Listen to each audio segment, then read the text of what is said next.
एक रोज रास्ते में एक महात्मा अपने शिष्य के साथ भ्रमण पर निकले।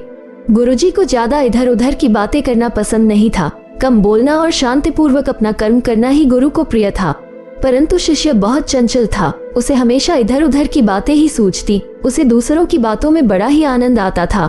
चलते हुए जब वो तालाब से होकर गुजर रहे थे तो उन्होंने देखा कि एक मछुआरा नदी में जाल डाले हुए है। शिष्य ये सब देख खड़ा हो गया और मछुआरे को अहिंसा परमो धर्म का उपदेश देने लगा। लेकिन मछुआरा कहाँ समझने वाला था। पहले उसने टालमटोल करनी चाहिए और बात जब बहुत बढ़ गई तो शिष्य और मछुआरे के बीच झगड़ा शुरू हो गया। ये झगड़ा देख गुरुजी, जो उनसे बहुत आगे बढ़ गए थे, लौटे और शिष्य को अपने साथ चलने को कहा और शिष्य को पकड़कर ले गए। गुरुजी ने अपने शिष्य से कहा, बेटा, हम जैसे साधुओं का काम सिर्फ समझाना है, लेकिन ईश्वर ने हमें दंड देने के लिए धरती पर नहीं भेजा है।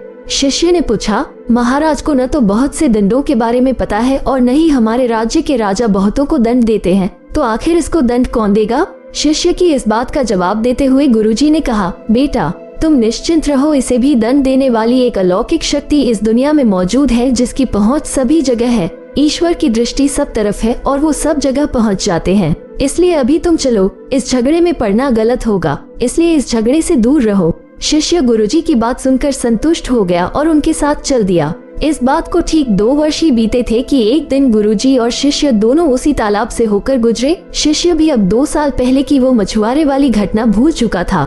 उन्होंने उसी तालाब के पास देखा कि एक छोटा सांप बहुत कष्ट में था। उसे हजारों चींटियां नोच नोच कर खा रही थी। शिष्य ने ये दृश्य देखा और उससे रहा नहीं गया। दया से उसका हृदय पिघल गया था। वो सर्प को चींटियों से बचाने के लिए जाने ही वाला था कि गुरुजी ने उसके हाथ पकड़ लिए और उसे जाने से मना करते हुए कहा, बेटा, इसे अपने कर्मों का फल भोगने दो। यदि अभी तुमने इसे रोकना चाहा तो इस बेचारे को फिर से दूसरे जन्म में ये दुख भोगने होंगे, क्योंकि कर्म का फल अवश्य ही भोगना पड़ता है।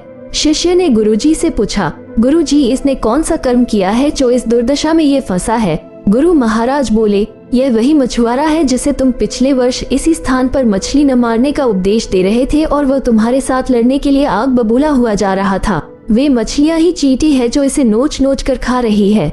ये सुनते ही बड़े आश्चर्य से शिष्य ने कहा, गुरुजी, ये तो बड़ा ही विचित्र न्याय है। गुरुजी ने कहा, बेटा, इसी लोक में स्वर्ग और नरक के सारे दृश्य मौजूद हैं। हर क्षण तुम्हें ईश्वर के न्याय के नमूने देखने को मिल सकते हैं। चाहे तुम्हारे कर्म शुभ हो या अशुभ, उसका फल तुम्हें भोगना ही पड़ता है। अपने किए कर्म को हमेशा याद रखो। यह विचारते रहो कि तुमने क्या किया है, क्योंकि ये सच है कि तुमको वो भोगना पड़ेगा। जीवन का हर क्षण कीमती है, इसलिए इसे बुरे कर्म के साथ व्यर्थ जाने मत दो। अपने खाते में हमेशा अच्छे कर्मों की बढ़ोतरी करो, क्योंकि तुम्हारे अच्छे कर्मों का परिणाम बहुत सुखद रूप से मिलेगा। इसका उल्टा भी उतना ही सही है। तुम्हारे बुरे कर्मों का फल भी एक दिन बुरे तरीके से भुगतना पड़ेगा। इसलिए कर्मों पर ध्यान दो, क्योंकि वो ईश्वर हमेशा न्याय ही करता है। शिष्य गुरुजी की बात स्पष्ट रूप से समझ चुका था।